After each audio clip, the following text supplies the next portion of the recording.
नमस्कार दोस्तों, आज हम बात करने वाले हैं बॉलीवुड की उस एक्ट्रेस की जिसने अपनी खूबसूरती से नहीं बल्कि अपनी बेबाकी से इंडस्ट्री को हिलाकर रख दिया था।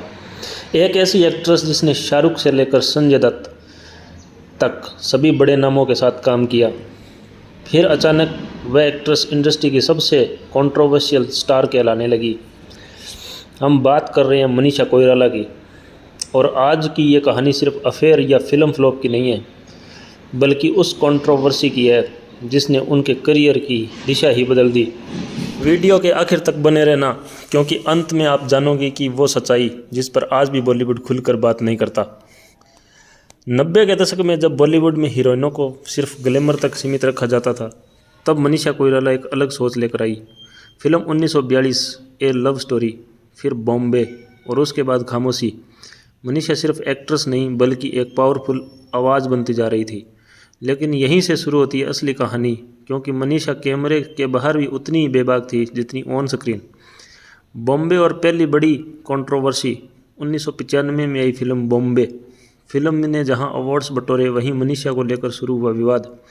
कहा गया कि फिल्म की रिलीज़ के दौरान मनीषा को जान से मारने की धमकियां मिली। कुछ संगठनों ने इसे देशद्रोही तक कह दिया, लेकिन मनीषा पीछे नहीं हटी। उन्होंने साफ कहा, अगर सच्चाई देखना गुनाह है तो मैं ये गुनाह करती रहूँगी। यहीं से इंडस्ट्री में उनकी छवि बनने लगी, एक मुश्किल एक्ट्रेस। मनीषा का नाम जुड़ा नाना पाटेकर, संजय दत्त और कई बड़े स्टार एक्ट्रेस के साथ, लेकिन सबसे ज़्यादा सुर्खियों में रहा उनका रिश्ता नाना पाटेकर के साथ। मीडिया में सिर्फ अफेयर नहीं बल्कि एक टॉक्सिक रिलेशनशिप के तौर पर दिखाया। मनीषा ने एक इंटरव्यू में कहा था, मैं प्यार में थी लेकिन खुद को खो रही थी। ये बयान उस दौर में किसी एक्ट्रेस के लिए बहुत बड़ा रिस्क था। बॉलीवुड से टकराव।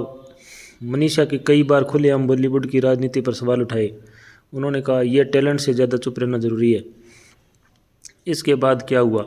फिल्में मिलनी कम हो गई। कास्टिंग से पहले उन्हें डिफ़िकल्ट कहा जाने लगा। कुछ डायरेक्टर्स ने तो उनके साथ काम करने को ही मना कर दिया। शादी, तलाक और टूटता करियर। 2010 में मनीषा ने नेपाली बिजनेसमैन स्मार्ट दाल से शादी की। लोगों को लगा अब ज़िंदगी सेट है, लेकिन 2 साल में ही तलाक। मनीषा ने बाद में कहा, मैं खुद को समझ ही नहीं पाई थी।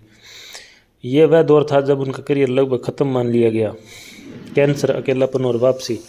2012 में मनीषा को हुआ ओवेरियन कैंसर। नए फिल्में, नए शोहरत, नए ग्लैमर, बस एक लंबी लड़ाई। उन्होंने कहा, मौत ने मुझे ज़िंदगी सिखा दी। और यहीं से शुरू हुई एक मनीषा की नई मनीषा कोइराला। सबसे बड़ा सच।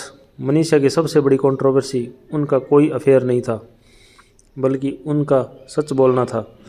एक ऐसी इंडस्ट्री में जहां खामोशी की सबसे बड़ी कीमत होती है, वहां मनीषा ने आवाज़ उठाई और शायद इसी ने उन्हें सज़ा मिली। दोस्तों, अगर आपको ये कहानी सोचने पर मजबूर कर गई हो तो वीडियो को लाइक करें, चैनल को सब्सक्राइब करें और कमेंट में बताएं कि क्या मनीषा कोइराला गलत थी या बॉलीवुड। धन्यवाद।